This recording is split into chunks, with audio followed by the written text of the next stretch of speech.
Okay, I've got good news and bad news. The good news is, I know what I'm doing now, I think. Because, well, look, the camera's working again! Oh, thank God! I can actually see what I'm doing now! Oh, sweet Jesus, I needed that. So the good news is I know what I'm doing now. So, hopefully, as long as I coast around, I can do what I need to do. Also, I didn't actually miss anything! And that's where the bad news comes in. I'll say I was looking for a switch to activate the portal to get in, so I could, like, you know, see the time trial times or access level normally. Unfortunately, that's not possible. Because apparently, well, because you can only access these stages via the secret routes, and there's no, like, portal to activate to get into them afterwards. Like, I'm pretty sure there were extra switches for it in Crash 3 once you unlock them. Well, ow! Unfortunately, I'm just gonna have to wing it and hope that I get it. So yeah, this is gonna be fun. I have to keep going, try my best, and hope to God that it works out. Cool, like the rest of my Crash Bandicoot playthrough. Ha! Beautiful, just beautiful. This is like the only part of the game I feel like Vicarious Vision's fucked up. Like, the whole secret route thing was fine, but not making the stages normally accessible after the fact is a pretty bad oversight. I'm wondering if Future Tense had something to do with that. I think it did, because I think the area was normally there, but there were only the 2 bonus stages there. Because Future Tense took over for that, now we can't do that. At least I'm pretty sure that's what happened. These bombs are awful, by the way. I've run into these so many goddamn times. And I will time warp again after this, alright? After this one, but before we get the opportunity, welcome back everybody to a potential finale for Let's Play Crash Bandicoot Warped. This is your host, the MJ406, and I'm almost ready to time warp because these bombs are frustrating. These bombs are actually like the worst. These bombs are horrible. Like, this stage is already like rough, but these just make it worse. They just make things worse like that. As a matter of fact, let's time warp so we don't have to sit through it anymore. Alright, Shark. I'm ready for you this time. You're not gonna get away with this. I'm not gonna let you take my eyeball out again and throw it and perch it up somewhere where I can watch myself while being away from myself. That just sounds cruel. That sounds like it'd be more like sci-fi mumbo-jumbo than anything else. I'm gonna dislodge your eyeball and perch it somewhere so you can watch yourself die. Like, fuck you! That shark's an asshole. Hey, what shark isn't an asshole? They really are all assholes. And again, they're sharks. They're the ocean's natural predator. And yet, they're not the thing I fear most in the ocean. That would be whales. I know it sounds weird, but, dude, whales are humongous. Besides, a killer whale can do about as much, if not more, than what a shark can do. They are called killer whales, and they're mean! Don't let Free Willy fool you. Those things are killers. It's in the goddamn name.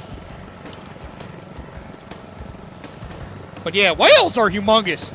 Like, if I was in the ocean, I saw a shark, I'd be like, okay, I could probably fight this off, but I'd rather not. I better watch myself. But a whale, dude? If you see a giant whale, you're just like, fuck that. Because that thing would be like, at least 50 feet. You're like, no, I am not dealing with that shit. Please, no whales. Alright, I got gold. Sweet. Booyah, Grandma, booyah.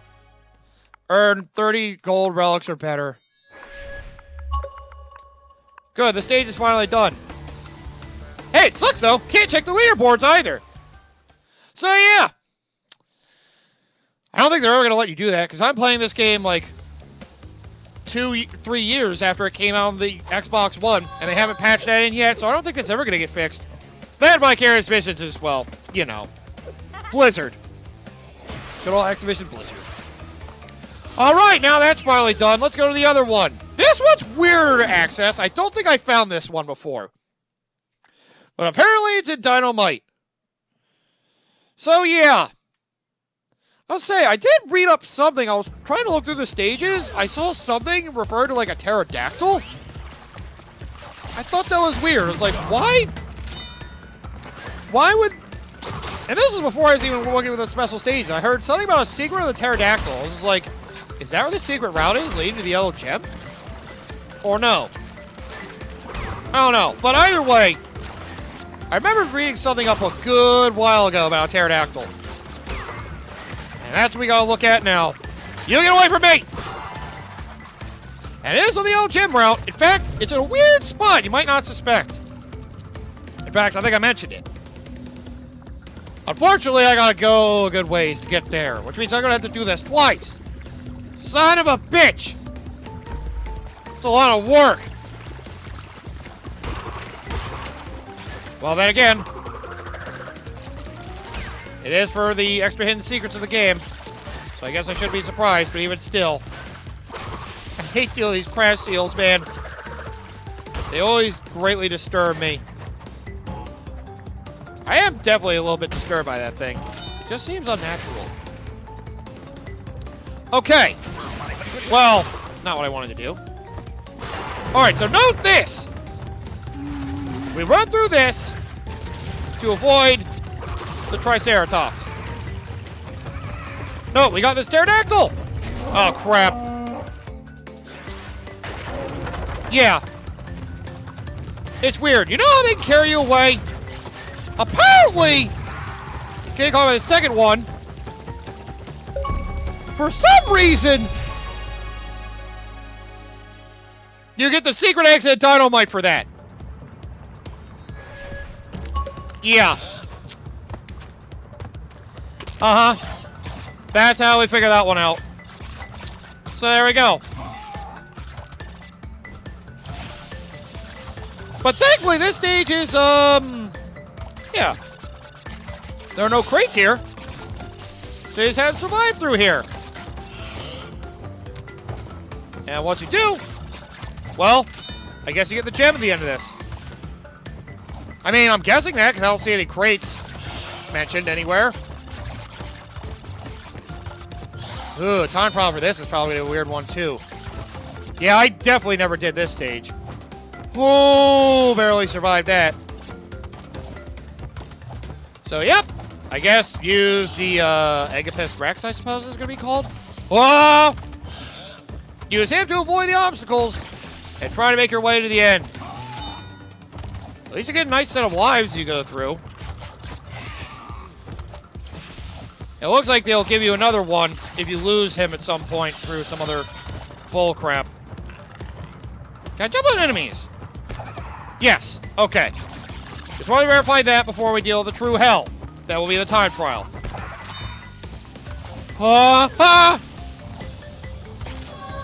Wow, made it! Perfectly! Holy crap!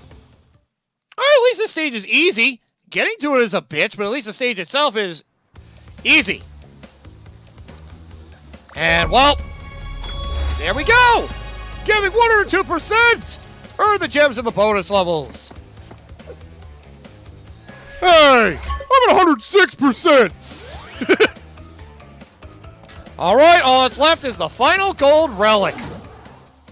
So they don't expect you to get these on the regular. But the fact that they're hidden lets you know that they do in fact exist.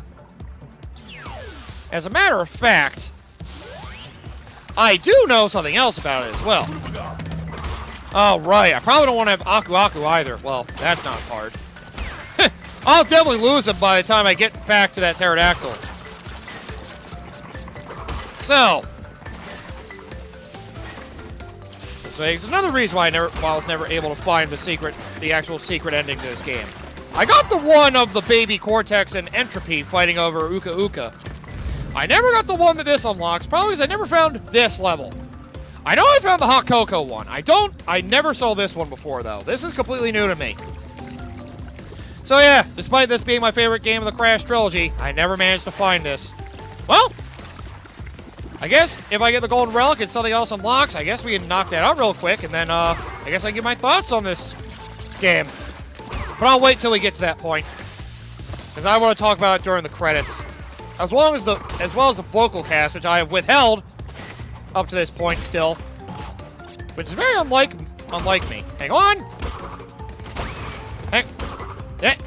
There we go. Now I'm ready to be picked up by the pterodactyl.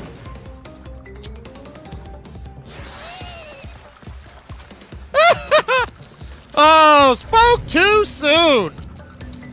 Oh, boy. That's an embarrassment right there if I ever did see one. Okay, then. Either way, let's make our way to the end of this. Finally. Well, I guess I may as well give my thoughts, since we're probably going to be at that point soon. Ah! Okay. Apparently that can happen. Okay, so let me think how I want to explain this. Like, Crash Bandicoot Warped, Crash 3, whatever you want to call it. I loved this game as a kid. It was one of my favorite platformers. Like, I loved platformers back from the Nintendo 64 PS1 era. It's pretty much this, Banjo-Tooie, Donkey Kong 64, Mario 64. They were all like my bread and butter back in the day when it came to 3D platformers. I did have Crash 2, but unfortunately that disc got worn out. I never even beat that game. Well, thinking back on it now, it probably would have been easier to beat that than this game. Look at some of the secrets. I had an easier time finding them in Crash 2 for the most part. And well, oh god! Yeah. I did have a lot of fun with it. And, yeah. That's all I gotta say. I had a lot of fun with Crash. In Crash 3, Baby T helps you jump higher and further. Yep. Get on before we start. Go! Oh, crap. This is gonna be rough now. And well, this game is what I based a lot of my Crash Bandicoot knowledge on, because I just didn't actually know. I knew nothing about Crash 1, and I knew less about Crash 2 than I thought I did, because I didn't play that game all that much before it died on me. I think the disc got scratched up to the point it wasn't able to be recovered. So, yeah. That was unfortunate for me, but hey. Crash 3 at least gave me a lot of love. It was why I was a big Crash Bandicoot fan for a time. I mean, not as big as, like, Mario and other Nintendo platforming franchises, of course. Not even Sonic, believe it or not. But, regardless, I did have a lot of fun in the series. And, well, this game, I think it's the personality of this that really helped exemplify the characterization and personality the whole series was meant to have. And there we go, it's the last gold relic! Just like that, I have everything. Now, let's take down Cortex one more time. Oh, wait. I forgot. You get all the gems. You get the last gem for getting all the golden relics. Yep. The last gem you acquire from getting every relic of at least gold. Now, let's take on Cortex one more time. Because I believe the ending changes afterwards. So let's go for it. Let's beat this one final time. Yes, it is true. The Bandicoot has brought all of the crystals and all of the gems to me. Ultimate power is mine. The world as we know it is about to end. Yeah, sure it is, asshole. Yeah, also I realized they did say I acquired all the gems when I definitely didn't. I was missing like 3, dude! I was missing a lot of the regular gems. Yeah, I guess I was missing 3. The 2 from the bonus stages that I didn't acquire, and the 1 for getting all the golden relics. But yeah, for getting absolutely everything by getting this last, oh, I actually died in one of the remote mines this time. From getting absolutely everything, from getting all the gold relics, you actually unlock a secret ending. So I'm going to show that off now. But yeah, basically why I love this Crash game over Crash 2, I feel like, yeah, the level design might be better in Crash 2, and it's more challenging and rewarding, honestly, looking back on it. It's the personality of this game that sells it above for me. Like, I feel like they figured out what they wanted to do with the characters. Oh, the mine still killed me! Wow, I'm actually dying in the mines. Then again, I was thinking as I was going through this, there's one thing that's going to kill me now, it's those goddamn mines. But yeah, like, gave a real full personality to the world and the characters finally, which, you know, they always had somewhat developed, especially from Crash 2, but Crash 3, like, fully utilized it, and, well, it made the most out of its, like, deaths. Like, there are so many interesting animations to see when Crash dies. Like, it made it so... It was one of those things, like, when you died, you weren't so much frustrated, like, you could actually, like, enjoy your misery, you know? It made it fun! Which isn't something you get too frequently in a lot of platformers. Normally when you die, you're just frustrated beyond all belief and be like, well, I gotta do that better so I don't die again. This game actually made it fun to die and actually made you want to experiment if the achievements weren't anything to believe already. Okay, am I really gonna keep dying to Cortex now? He's not harder, I'm just being dumb. God damn it, I am big stupid. Enough of your babe struggle, you two! I just want to kill this asshole so we get this whole trilogy done with once and for all. Ready, Cortex, you son of a bitch? Not gonna fall over your bombs this time. As a matter of fact, I'm gonna keep throwing you down that hole. Well, I could kill him instantly. That would have been a nice addition if I could do that. But yeah, basically, long story short, the many varieties of death you could go for in this game, it made it so much more fun playing the game. It got rid of a lot of the frustration by actually letting you enjoy your death. That's one of the big takeaways I have for it. Because, well, yeah, I feel like they definitely designed the game a little better around 2. It just feels better playing this game. Not to mention those abilities. But looking back at it now, I realize they're not actually, like, necessary or that useful. But, you know, they're still fun to use. And, well, because they actually included time trials in this game initially, a lot of those abilities were useful for getting the time trials done, especially for the Golden and Platinum Relics. So, you know, there's a lot to enjoy. It really fleshed out a lot of, like, it kept a lot of the same core experience of Crash 2, but the extra abilities gave you so much more to do. And while the time trials were a good way to, like, test your skills, which the other 2 Crash games initially did not have. Oh, no, he threw it on me! God damn it! All I will say, the plot is kind of a throwaway. Then again, I think they all are, really? Now, come on. Well, the first game was actually, yeah, Crash is being experimented on by Cortex. The experiment failed to make him the general of his army to rule the world. So he used Tana as a pawn to try to get him to come back.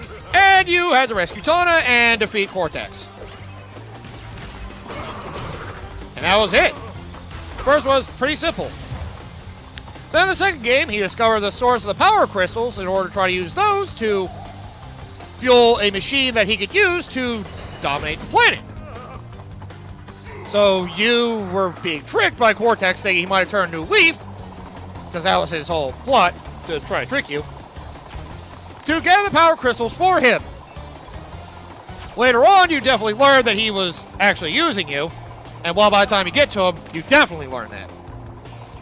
So, yeah. It should be obvious, but yep. You beat Cortex again to stop him from using the power crystals. And you get the gems, which instead of having a weird secret end, well, they did have a secret ending for the gems again. But this time, for Crash 2, it was actually canonical and you got all the gems. Unlike the first game, it was just the non-violent approach. It's like, haha, backdoor exit to rescue Tana. Take that, Cortex. What? Gotta remember to keep moving. But yeah. Either way, Cortex is a dick. And this game was literally just, oh, he has a mask who is really behind everything and made him want to dominate the world, I guess? But now, yeah. They're literally doing the same plot as before. We can go get more power crystals. Now the big hoots are stopping us. We have these minions to stop them, and that didn't work. Alright, let's try to take it from them. The plot's a lot less in this game compared to the others, but... well, whatever. Either way, I'm throwing you into that time portal again, you son of a bitch! That's what you get! Fuck you! You're laughing at me for my game overs. Son of a bitch. The Time Twister machine could not hold itself together. We were lucky to escape. Yeah, so you say. I guess we did manage to escape without really much trouble. I shall take over the world. Come on. And then we have these freaking babies. What the hell is this about? It is difficult to say what has happened to our enemies. I mean, But I doubt they will I guess it was their way to end their run of the Crash trilogy. Just to say, well, Uka Uka, the source of all the plans, was thrown to the past to be tormented by the younger selves of Cortex and Entropy.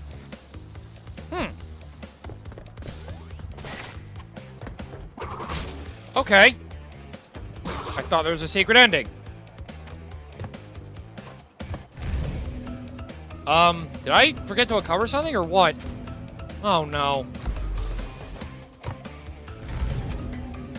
Huh. Well, I got all the gems now. I didn't get all the achievements either, did I? I feel like something's missing! God damn it! Okay, well, I gave all my thoughts, well, I need a time warp to see if I did, in fact, miss something now. Well, it turns out the truly insane one was me. You know, I thought there was another ending, like him on the beach or something, but apparently not. Huh. But you know what? That's fine. I'll just accept that I did it all. Apparently that was the only other ending. I thought there was something of, like, Cortex relaxing on a beach or something. Maybe I'm thinking something else. Whatever, either way, it's the end of the entire Crash Insane trilogy. And before I go off on whatever else I want to say, and I do have a couple last few minute things to show off in Crash Warp, because I forgot 2 achievements. One of them I did try for, but didn't actually do. But anyway, yeah, I may as well go over some of the voice cast, for those of you curious, because I usually am. So, I'll try to go over all the characters in the Insane trilogy first, and I'll go over their counterparts from the original Crash 3. So, we got Lex Lang here as Dr. Neo Cortex once again, who, well, he's been Cortex for a good while, I think, actually. I want to say since Twinsanity, he's been the voice of Neo Cortex. Which, yeah. He's also the voice of... Oh, hang on, I have the character name right here. Yeah, you can just watch the credits, enjoy yourself. I just want to go over the voice cast for my own well-being. I do like going over them and what they did. Because, you know, they bring your characters to life. He's the voice of Major Von Reg in Star Wars Resistance. And the original voice for Dr. Neo Cortex, I don't even have to look it up anymore, Clancy Brown. For those who don't know, he's the voice of Mr. Krabs in, yeah, whatever series he's from. Camp Coral! Ugh. Kidding, of course. Okay, and we have Jess Harnell, who is the voice of Crash Bandicoot, of course, for this game. If you don't know who he is, he's Wacko Warner in Animaniacs. Like, that's a pretty iconic voice if I ever knew one. It was Brendan O'Brien for the original Crash 3 and the rest of the trilogy, which, well, a lot of them were just over their little grunts and the whoa! So, you know, he didn't have too much other notes, but, you know, he was pretty iconic, at least in that regard. So that's pretty easy to remember. Debbie Derryberry here was the voice of Coco. She is the voice of Jimmy Neutron from Jimmy Neutron Boy Genius. That's probably her biggest role to take away. And for the original Crash 3, the voice of Coco, who actually had a voice in that game, was Haruna Ikizawa. Yeah, she was the original voice of Coco for a good bit, too. So, yeah, she was also Transmutate in Transformers Beast Wars. She seems to be more of a Japanese voice actress, although it seems like she can do English. She's known for a lot of anime stuff, though. Still, I feel like... Yeah, I feel like she's a Japanese voice actress. And again, just grunts, so that makes sense.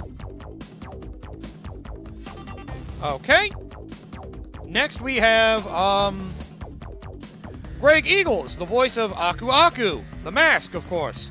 This is the first game he was actually given a voice in, so this is the first time it's actually relevant to bring him up. He's the voice of Gray Fox in Metal Gear Solid, as well as Grim from The Grim Adventures of Billy and Mandy, and Jax in Mortal Kombat X. So, you know, he's got a pretty good vocal range. He's pretty well known. And his voice of Aku Aku in Crash 4 as well. Which, by the way, the original voice actor for Aku Aku was Mel Winkler. Who, funny thing about that, well, not funny, but cool thing to mention.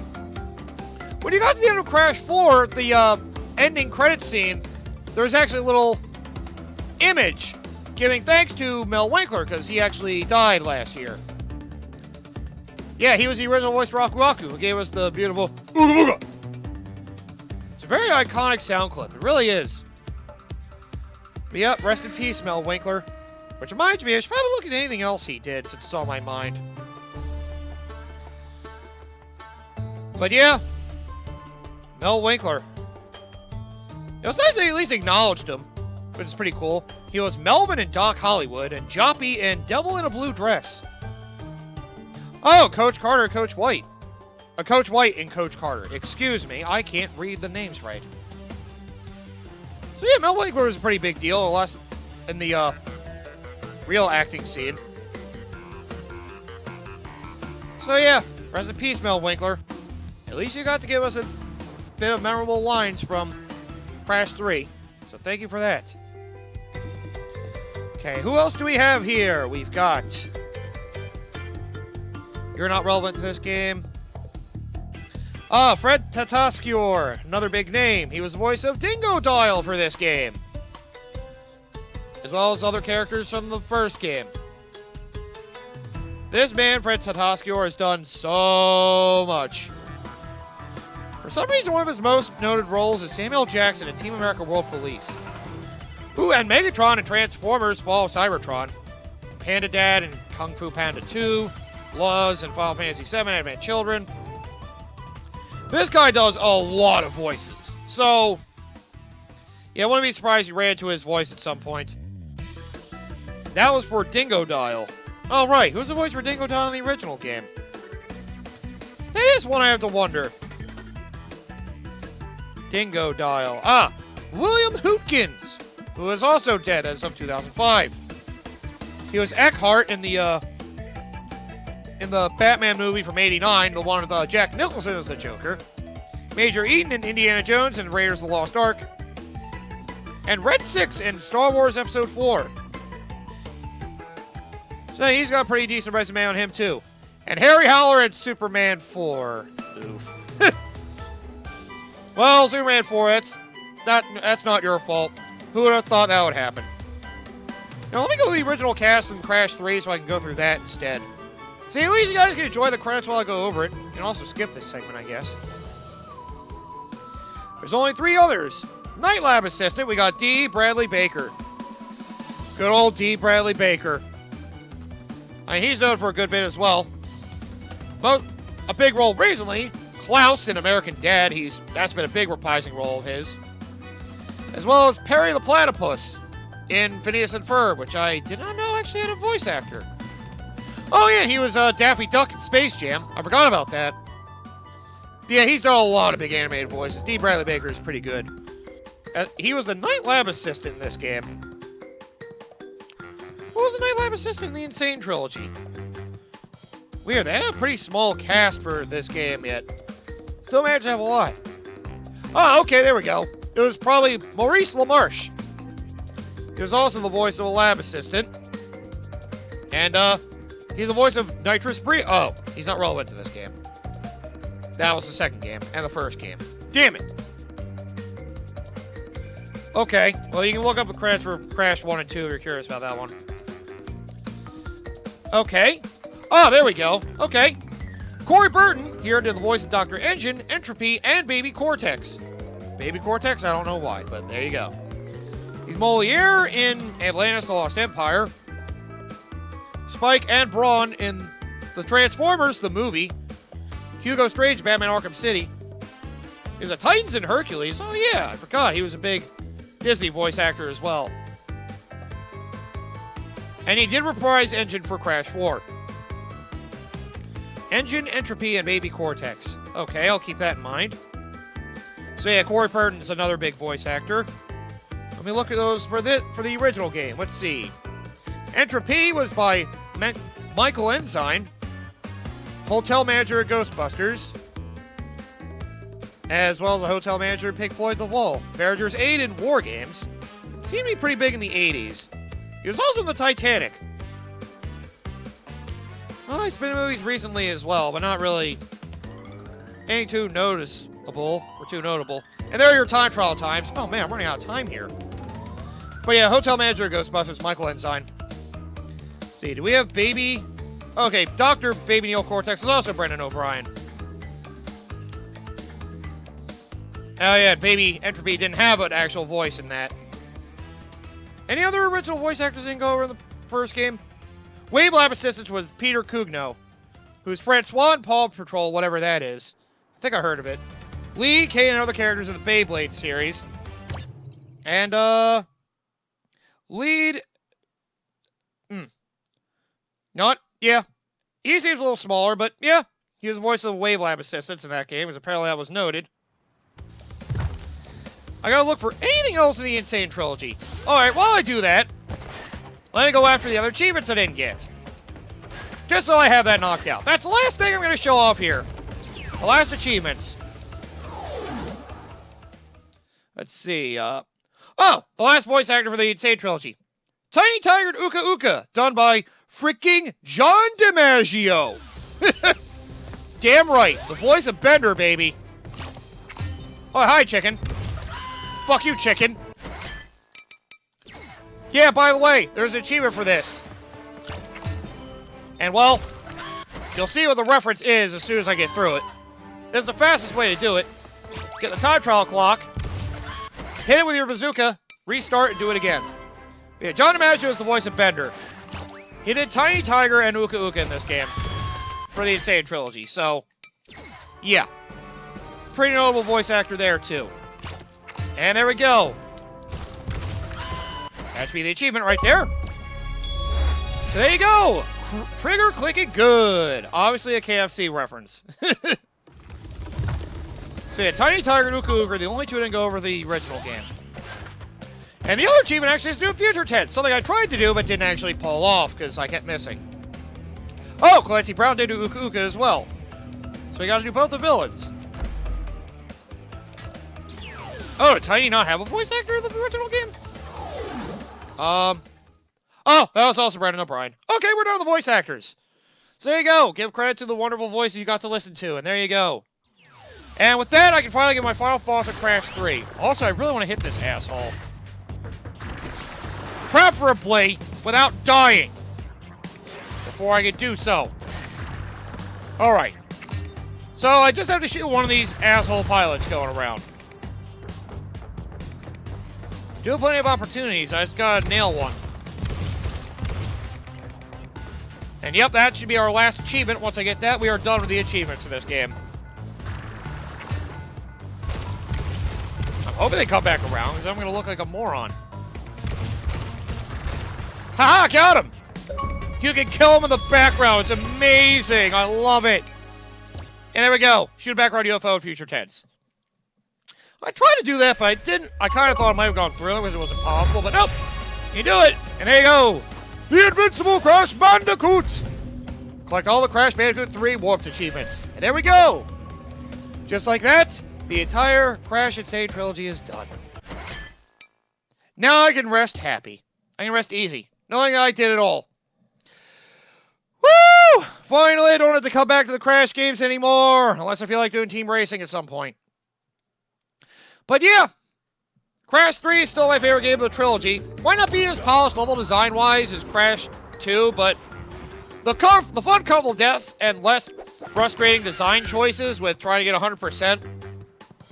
I feel like Crash 3 really does hit the best balance of fun and, well, good level design. Well, better level design, I should say. And, well, as far as I'm concerned, it's still my favorite Crash Bandicoot game.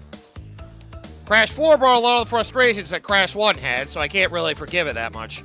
I still put 3 and 2 above it, as surprising that sounds, but... yeah! I may as well go over the whole trilogy while I'm thinking about it. Brief notes. You can see the playthroughs of each, including the one I just did. Crash Bandicoot 1. A very rough start for the character that wasn't really a true 3D platformer. Then again, none of these really were. But, you know, it was a nice, interesting take on trying to create a 3D-esque game that, well, while not being true 3D, did open up some doors and made for some interesting levels. I can see why it makes sense that it would have an infinite runner as well. The series, I mean. Crash on the Run. I mean, yeah, it's fine. But yeah, the first game's definitely rough, but probably is one of the ones. It's one of the Crash games that has true platforming goodness in its challenges. Especially in the original version, you gotta go through every stage without dying and break all the crates. You want to get every gem. That sounds awful. But rough edges aside, the first Crash Bandicoot was an interesting experiment. Thankfully, the trilogy improved on a lot of it. Thank you for that. Crash 2! Well, they definitely learned a lot of the mistakes they made in Crash 1. They gave you a lot more flexibility or abilities, including the slide, which really opened up a lot of doors.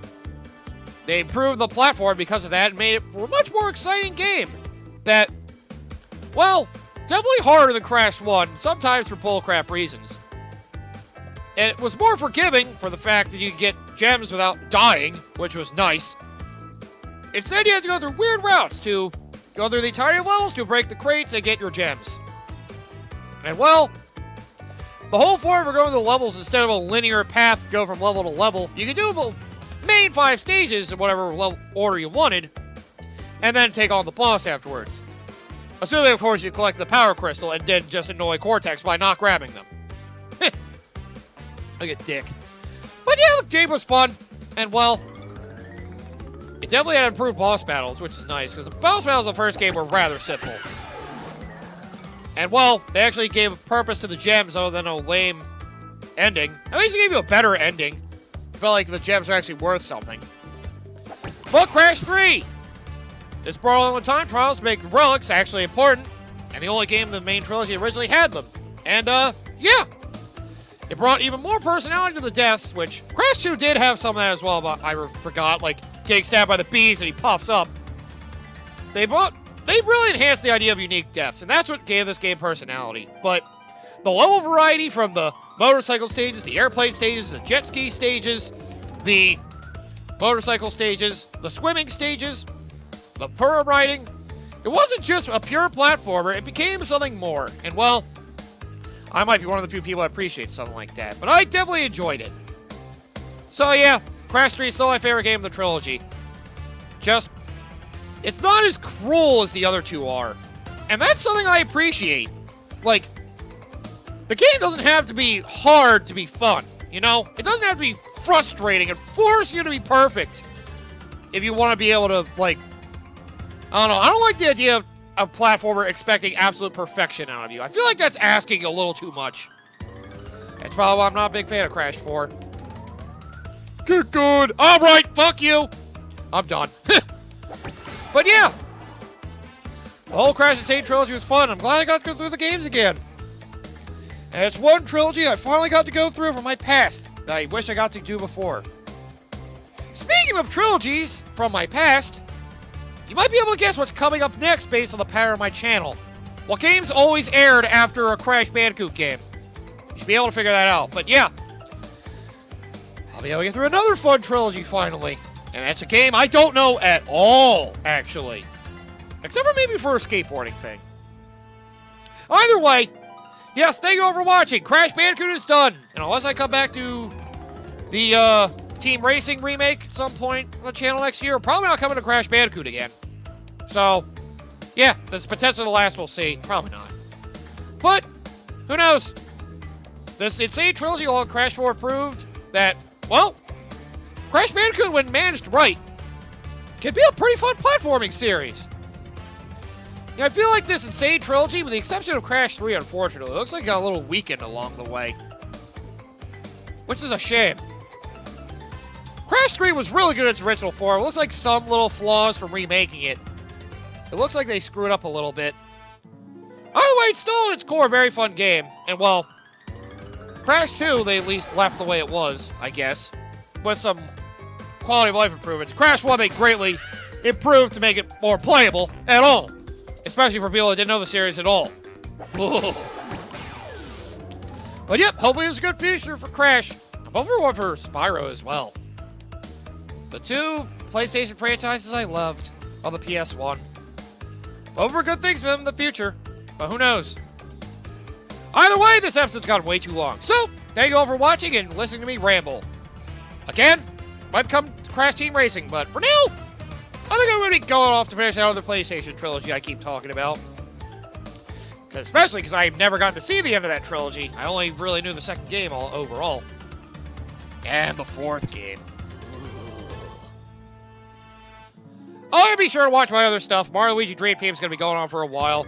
King of Cards is getting close to the end. And Smash Bros. Brawl Subspace Emissary. Yeah, I felt like doing that before thinking about doing Ultimate's World of Light. So, yeah. If you don't like it because you hate that Smash Bros. Game, suck it. If you love it, well, don't worry, I'm not a big fan of it either. So I'm going to make you guys hate me too. Take that. And with that, I've now marketed my whole channel. Like, comment, subscribe. I'm an asshole. See you guys later, and hope you'll check out Crash Team Racing or Spyro 3. Yeah, if it wasn't obvious, at least one of those is coming up in the immediate future.